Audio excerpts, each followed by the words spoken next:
எல்லோருக்கும் வணக்கம். இன்னைக்கு நம்ம கந்தர் அனுபூதியில 4வது பாடல் பார்க்க போறோம். அதற்கு முன்னாடி எப்பவும் போல நம்ம முதல்ல இந்த கந்தர் அனுபூதியிலே இருக்கக்கூடிய 51வது பாடலை பாடிட்டு அதுக்கப்புறமா நம்ம இந்த பாடலுக்குள்ள போலாம். உருவாய் அருவாய் உளதாய் இலதாய் மறுவாய் மலராய் மணியாய் ஒளியாய் கருவாய் உயிராய் கதியாய் விதியாய் குருவாய் வருவாய் அருள்வாய் குஹனே. இப்ப நம்ம 4வது பாடல் பார்க்கலாம். வளைப்பட்ட கைமாதோடு மக்கள் எனும் தலைப்பட்ட அழியத் தகுமோ தகுமோ கிளைப்பட்டெழு சூரூரமும் கிரியும் தொலைப்பட்டுருவத்தொடு வேலவனே. இந்த பாடலை கொண்டு கூட்டி படிக்கும் பொழுது எப்படி படிக்கணும்னா, கிளைப்பட்டு எழுசூர் உரமும் கிரியும் தொலைப்பட்டு உருவத் தொடுவேலவனே வளைப்பட்ட கை மாதோடு மக்கள் எனும் தலைப்பட்ட அழிய தகுமோ தகுமோ. இப்ப இதற்கான பதவுரையை பார்க்கலாம். கிளைப்பட்டு எழு சுற்றத்தினர் சூழ போருக்கு எழுந்த சூர் உரமும் சூரபத்மனின் மார்பையும் கிரியும் கிரௌஞ்சமலையையும் தொலைப்பட்டு உருவ தொலைத்து ஊடுருவி போகும்படி தொடுவேல் அவனே தொடுத்த வேலாயுதத்தை உடையவனே.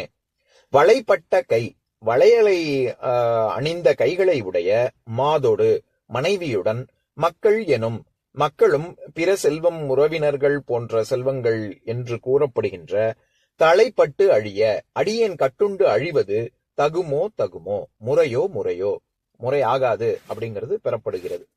இப்போ அதாவது இதுல இருக்கக்கூடிய சில நயங்களை பார்க்கலாம். கிளைப்பட்டு எழு சூர் உரமும், அந்த கிளை அப்படின்னாலே சுற்றத்தினர் அப்படின்னு அர்த்தம். ஏன்னா நம்ம ஃபேமிலி ட்ரீ அப்படின்னு சொல்றோம்ல, என்னுடைய கிளைகள் அப்படின்னு, அந்த மாதிரி எல்லாமே சுற்றத்தினர் தான் குறிக்கும். அப்பேற்பட்ட சுற்றத்தினர் சூழ எழுந்த சூரபத்மன் அப்படின்னு சொல்றாரு. இந்த இடத்துல சூரபத்மன் சொல்லல, சூர்னு மட்டும்தான் சொல்றாரு. நம்மளுடைய ஸ்கந்த புராணத்துல, அதாவது சமஸ்கிருதத்துல ஸ்கந்த புராணம், தமிழ்ல கந்த புராணம். அந்த கந்த புராணத்துல என்ன சொல்லப்படுகிறதுனா, சூரன் பத்மன்கிறது 2 பேரு, 2 தனிப்பட்ட உயிர்கள். அவங்க 2 உயிர்களும் சேர்ந்து சூரபத்மன் அப்படிங்கிற ஒரு உடம்புல தங்கி இருந்தார்கள் அப்படிங்கிறது தான் வரலாறு. அதன்படி சூர்னு சொன்னாலும் சரி, பத்மன்னு சொன்னாலும் சரி, அது சூரபத்மன் ஆகிய ஒருத்தனை தான் குறிக்கும், அதாவது ஒரு உடம்பைத்தான் குறிக்கும். அப்பேற்பட்ட சூர் உரமும் அப்படின்னு சொல்றாரு. அந்த இடத்துல உரம் அப்படிங்கிற சொல்லுக்கு வலிமை திண்மை அப்படிலாம் பொருள் இருக்கு. நம்ம நெஞ்சில் உரம் இருக்கா அப்படின்னு கேக்குறாங்கல்ல, அந்த இடத்துல வலிமை திண்மை அப்படின்லாம் பொருள் இருக்கு. அதை தவிர உரம்னாலே மார்பு அப்படின்னு ஒரு பொருள் இருக்கு. அந்த அர்த்தத்துலதான் இங்க வருது. அதாவது சூரபத்மனினுடைய மார்பையும் கிரின்னா மலைன்னு அர்த்தம். நான் ஏற்கனவே கம்பராமாயணத்துல எல்லாம் சொல்லியிருக்கேன். அதாவது கிரிஜா அப்படின்னாலே மலைமகள், பார்வதி தேவியை தான் குறிக்கும், மலையில் தோன்றியவள் அப்படின்னு.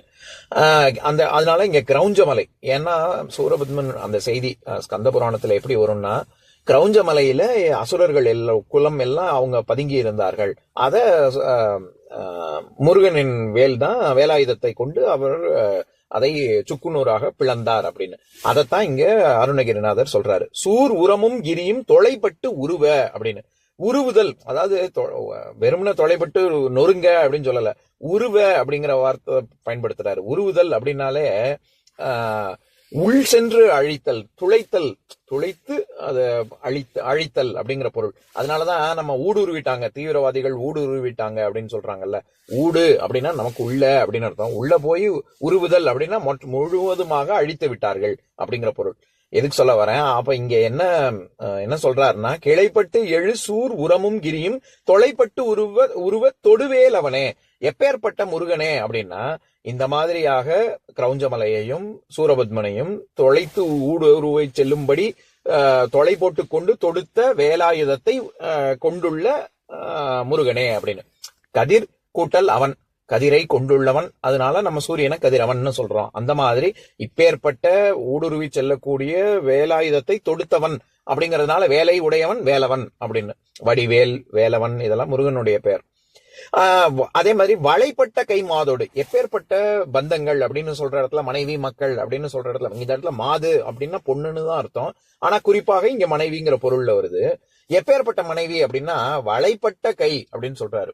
அதாவது வளையல் அணிந்த கைகளை உடைய மனைவி அப்படின்னு. ஆபரணங்கள் ஊர்பட்டது இருக்கு பெண்கள் அணிவது. தோடு, ஜிமிக்கி, கம்மல், கொலுசு, மெட்டி எத்தனையோ இருக்கு. ஆனா அத்தனையும் விட்டுட்டு இவர் வளையல் குறிப்பாக ஏன் சொல்லணும் அப்படின்னா, அதுக்குள்ளேயும் ஒரு அர்த்தம் இருக்கு. என்னன்னா, அதுக்கு அதுக்கு இயைபோட அடுத்த வரியில என்ன சொல்றாரு, தலைப்பட்டு அழிய தகுமோ தகுமோ அப்படின்னு. தலை அப்படின்னாலே அதுக்கும் நிறைய அர்த்தம் இருக்கு.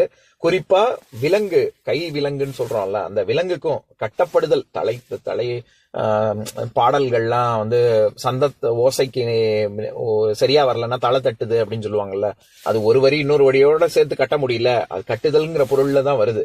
எதுக்கு சொல்ல வரேன், கட்டுதல், இது விலங்கு வைத்து பூட்டுதல், இந்த மாதிரிலாம் பொருள் இருக்கு. இந்த இடத்துல விலங்குங்கிற பொருள் வருது. எப்பேற்ப இந்த பந்தங்கள், அதாவது அருணகிரிநாதர் என்ன சொல்றாரு, வளைப்பட்ட கை மாதோடு மக்கள் எனும் தலைப்பட்டழிய, இப்பேற்பட்ட குடும்ப பந்தங்கள் இதெல்லாம் மொத்தமாக இதுல நான் கட்டுண்டு இருப்பது தகாது. இந்த இடத்துல தகுமோன்னா தகாதுங்கிறது தான் பெறப்படுவது, முறையாகாது அப்படின்னு. அந்த இடத்துல ஏன் வளையல் அப்படின்னு சொல்றாருன்னா, வளையல்ங்கிறது அணிகலனாகவும் இருக்கும், அப்பேற்பட்ட ரொம்ப பாக்குறதுக்கு ரொம்ப அழகா இருக்கும்ல, அப்படியும் இருக்கும்.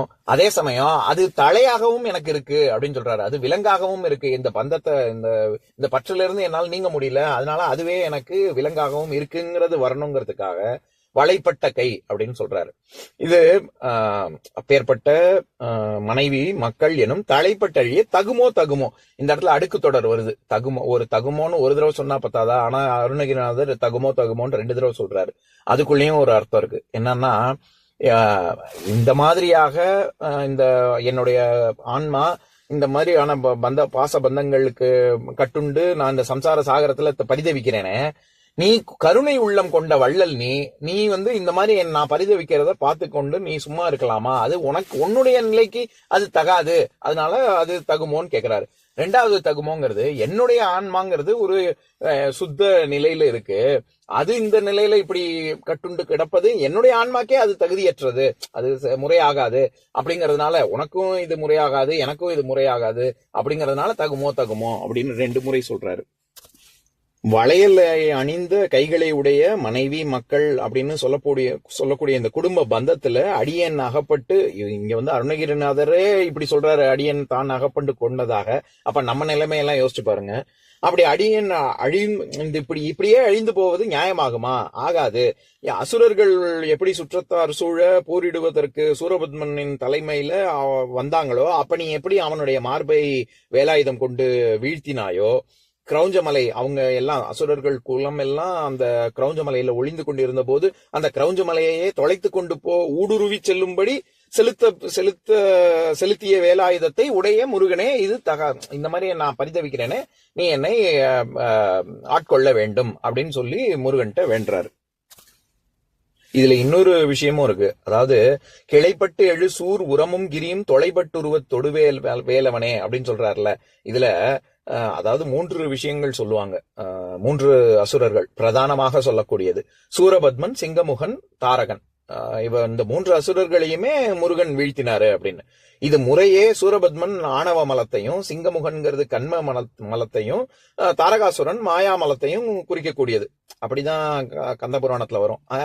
அதனாலதான் இவர் மனைவி மக்களை பொருத்தி சொல்றாரு. என்னது, அதாவது மனைவி மக்கள் அப்படிங்கறதே ஒரு மாயை தான். இது சம்சார சாகரம்ங்கிறதே ஒரு மாயை, எல்லாமே மாயை தான். ஆன்மாவின் உண்மையான ஸ்வரூபம் முக்தி நிலையை அடைவதுதான். அதனால இந்த மனைவி மக்கள்ங்கிறது மாயா ஸ்வரூபம். அந்த மனைவி மக்களுக்காக நான் பாடுபடுறேன்ல. இப்ப நம்ம எல்லாரும் அதுக்காக தானே இருக்கோம். நான் ஒரு நல்ல வீடு, ஒரு நல்ல வசதி வாய்ப்பு, இது எல்லாத்தையும் தேடி தானே நம்ம அன்றாட எல்லா வேலைகளையும் செய்யறோம். அவங்களை எப்படியாவது காக்கணும் அப்படிங்கிறதுக்காக நாம செய்யக்கூடிய ஒவ்வொரு செயலுமே கர்ம. இந்த மாதிரி மனைவி மக்களை எப்படியாவது ரட்சிக்கணும் அப்படின்னு அதற்காக நம்ம முன்னெடுக்கக்கூடிய எல்லா செயல்களுமே இந்த கர்ம பந்தம் தான். இது போதாதுன்னு என்னுடைய மனைவி, என்னுடைய மக்கள் அப்படின்னு அப்படிங்கிற ஒரு ஆணவம் வருது இல்ல, அது ஆணவ மலத்தை குறிக்கும். ஆக இந்த மனைவி மக்களை வச்சே 3, சூரபத்மன், சிங்கமுகன், தாரகன் அப்படிங்கிறது ஆணவ மலம், கண்ம மலம், மாயை மலம், இது எல்லாத்தையும் நீங்கி நீ என்னை ஆட்கொள்ள வேண்டும் அப்படின்னு நம்ம புரிஞ்சுக்கணும். அதனாலதான் இங்க மனைவி மக்கள்ங்கிற